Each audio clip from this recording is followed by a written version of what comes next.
The following is distributed by the Berean Call. Welcome. You're listening to the audio version of the Berean Call newsletter for September 2024. I'm Rob Yardley, Chairman of the Board of the Berean Call. Thank you for listening. I will be reading this month's feature article entitled Ambassadors in Babel, which was written by guest writer Carl Teichrieb. A note from TBC.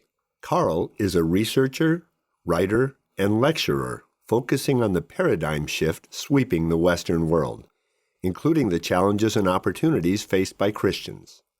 He has been a frequent guest speaker at TBC conferences, and his talks can be found on our website. Best remembered for its remarkable tower, Genesis 11 tells us this was more than just an upright structure. It was a city assembled with a cause. Come, let us build ourselves a city and a tower whose top is in the heavens, reads the famous chapter. Let us make a name for ourselves, lest we be scattered abroad over the face of the whole earth. How large was the community and how tall was the tower are moot points. It is the intention that is remarkable. A human agenda of collective aggrandizement to engage in an act of idolatry that would elevate mankind into the heavens. Let us. A parallel can be found in Isaiah's proverb against Babylon's king. I will ascend above the heights of the clouds. I will be like the Most High.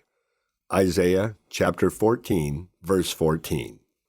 Indeed, the roots of Babel are planted in the lie presented within Genesis chapter 3, verse 5. That in the act of transgressing God, you can be as God. In other words, Babel was an affront against the Lord Most High, an act of unified deception wrapped up in the greatest of hubris, an unabashed cockiness that goes beyond mere arrogance. It can be stated this way: we are the masters of our destiny, irrespective of what God desires, and we will prove this absolutely. Here is where we raise our pride. Here is where we make our stand. Here is where we affirm our power. Spiritually, it is collective foolishness, a broad road to destruction. We know the outcome. Sometime during the building phase, as the people were attempting to ascend, God came down and invoked judgment, confusing their speech, and they ceased building the city. Genesis chapter 11, verse 8. But at the same time God issued his judgment and brought their action to an end, he also demonstrated grace, saving them from the consequence of greater rebellion. Implied in verse 6 is that, if left to succeed, this endeavor would set in motion other acts of rebellion. Indeed, the people are one, and they all have one language, and this is what they begin to do. Now, nothing that they propose to do will be withheld from them. A wealth of meaning emerges from Genesis 11. It provides an example of solidarity in naming, for in the group we define our purpose and boast in it. It is a proclaimed independence from God as we now pursue our common design apart from His order. We assert our own security, achieved through power in unity. Faith is found in the works of our hands. It is discovered within us instead of relying upon the Lord. In other words, cooperatively, we participate in our own salvation. We act as our own Messiah. Who needs God when we can be as God? 2 points emerge.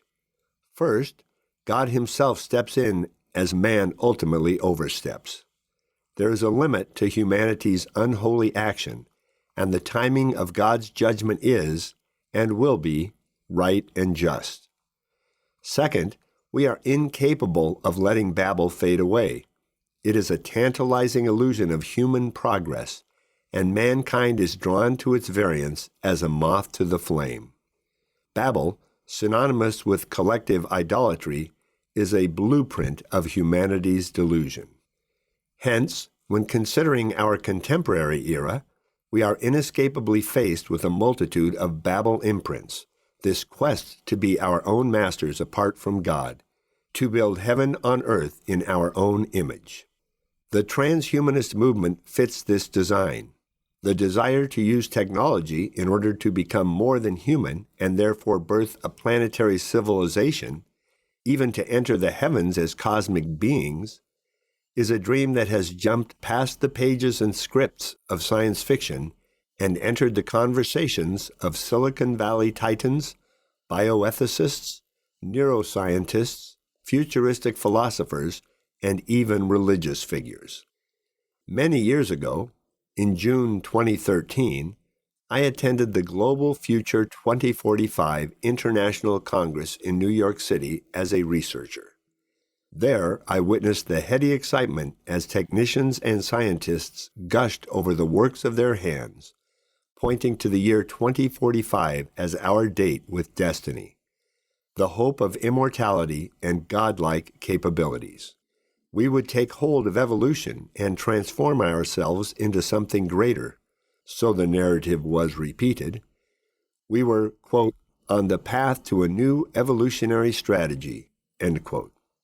Space entrepreneur Peter Diamandis talked about humanity's convergence into a, quote-unquote, meta-intelligence, that, as everyone on the planet becomes deeply connected through information technologies, we emerge as a, quote-unquote, new organism.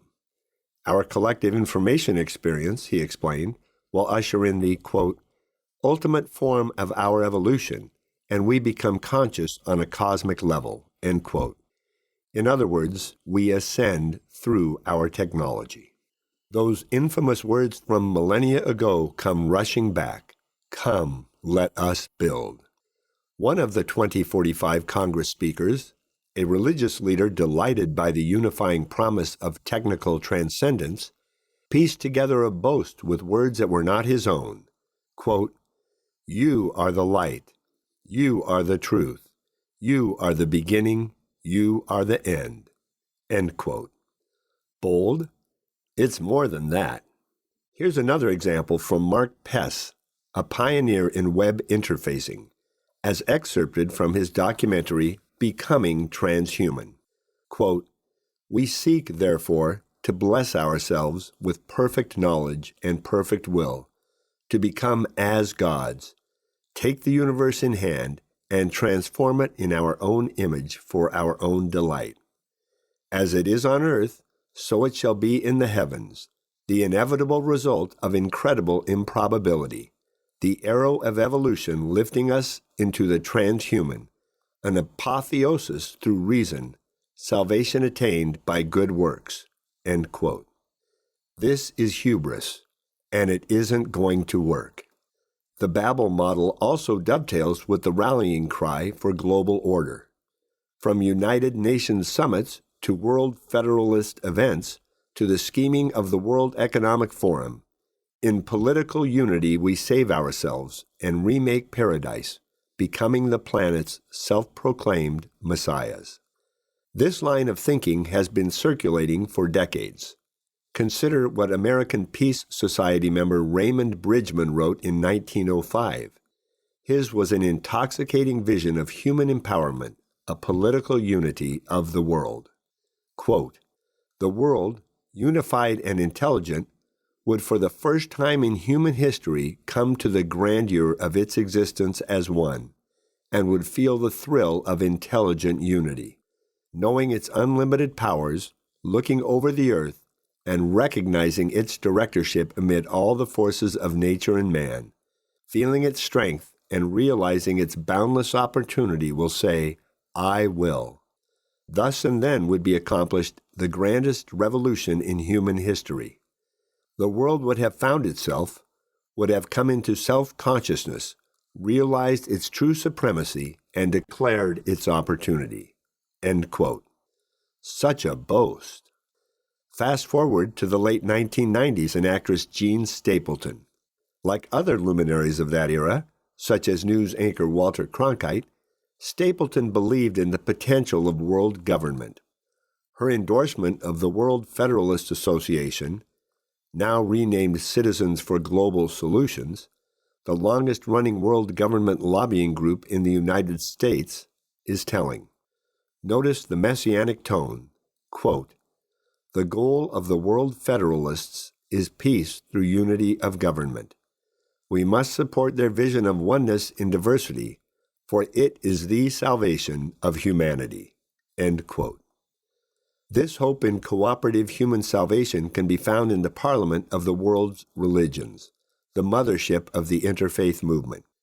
While at the 2018 Parliament in Toronto, I listened as Swami Aggnavesht expressed his vision for one planet. Quote, "We, the people of the world, need to unite and demand a world government and a world parliament based on an earth constitution." End quote. After 6 days of sessions where religious leaders and political figures held hands, the closing plenary offered gratitude for the work done during the Parliament.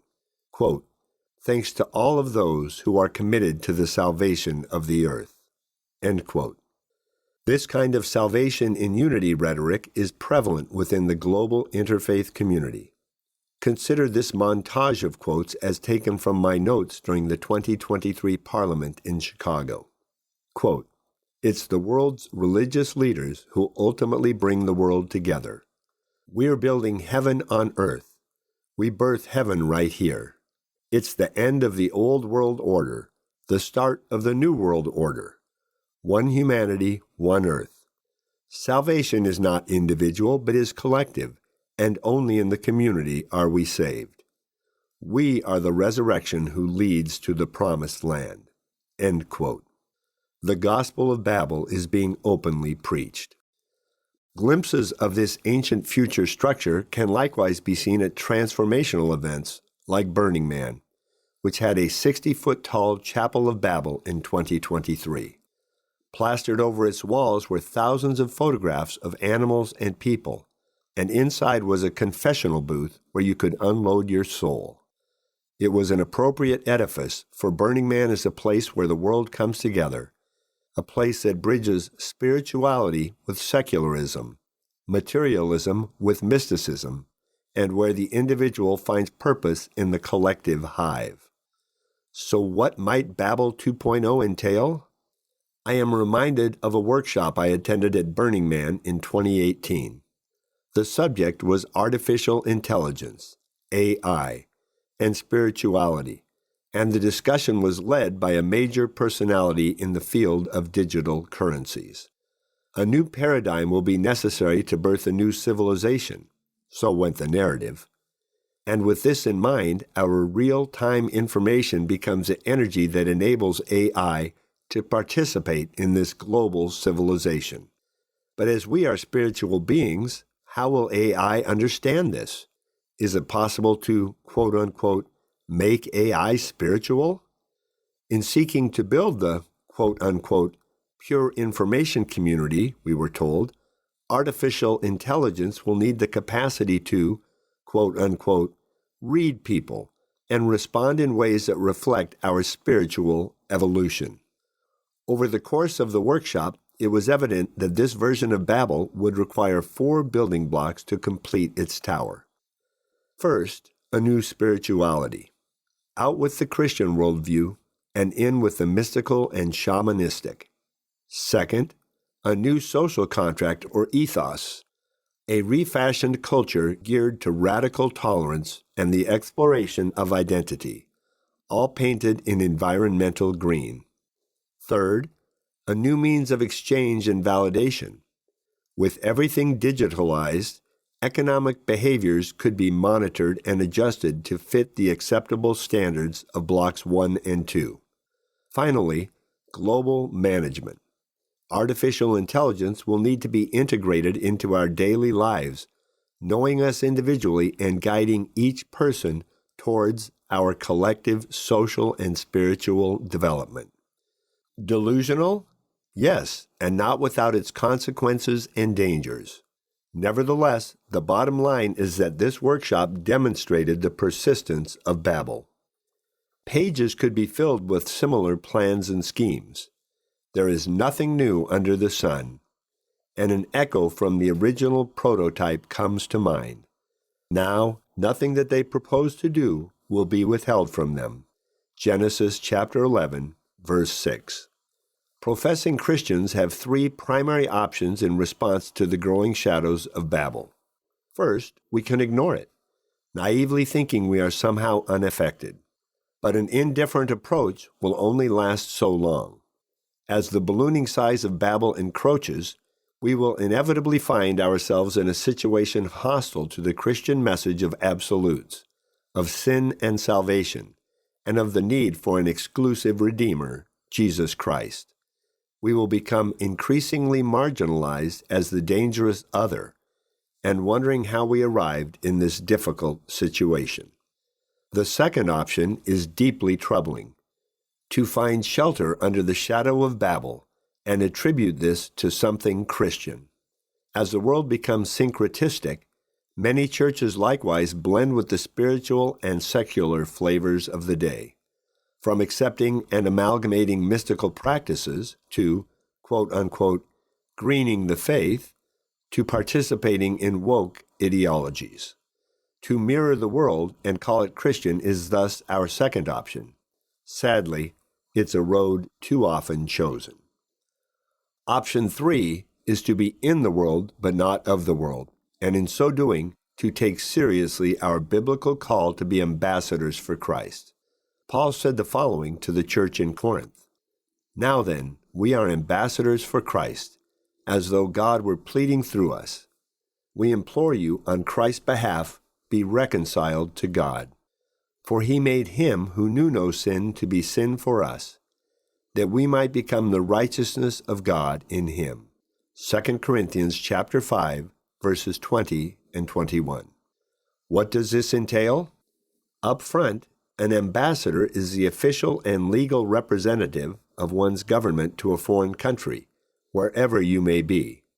Increasingly, in our case, that land happens to be blanketed in the dimness of Neo-Babel, and so we must let our light shine, the light of Jesus Christ, as a beacon on a hill.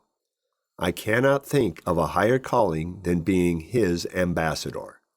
Being an ambassador also means we know the power and position of our king. We represent his interests and have aligned our priorities with his mission. We are trained in his ways, and we are cognitive as to how our actions reflect God's character. Moreover, as per any other ambassadorship, we too need to be aware of the cultures and traditions of the place we find ourselves positioned in. Yes, we are set apart from ungodly customs, and at the same time we are not uninformed regarding the character of our surroundings. Like the Apostle Paul in Athens, Acts chapter 17, verses 16 to 34, we should know the settings and beliefs well enough to engage with a level of knowledge, discernment, and discretion. As part of the Royal Diplomatic Office, our task is twofold. First, we must effectively communicate the king's message, regardless if the land is hostile or friendly. Second, we are to be vigilant as to the deceiving schemes of antagonistic powers, recognizing challenges to the king's message. Then, as an ambassador should, we petition for intervention while alerting others in his service to areas of concern, seeking to build up one another in sound doctrine, knowledge, and love and faith. The work of the Berean call is part of this mission. Being an emissary is a serious undertaking. Now then, we are ambassadors for Christ, as though God were pleading through us. We implore you, on Christ's behalf, be reconciled to God. It is time we take this calling to heart, looking to our Savior, Jesus Christ, even as the temple of man, Neo-Babel, is being built around us. Please visit our website, thebereancall.org, to access our radio archives going back to 1999 and our newsletter going back to 1986. We offer daily updates by email or visit us on Facebook or Twitter. Are you looking for information about a specific topic? Go to thebereancall.org and click on Topics at the top of the page. Our online store is thebereancall.com. We offer a wide variety of books, tracts, CDs, and DVDs. Note that most of our ebooks are free. I'm Gary Carmichael. Thanks for tuning in, and we hope you can join us again next week. Until then, we encourage you to search the Scriptures 24/7. Though none go with me, I still will follow. No turning back, no turning back.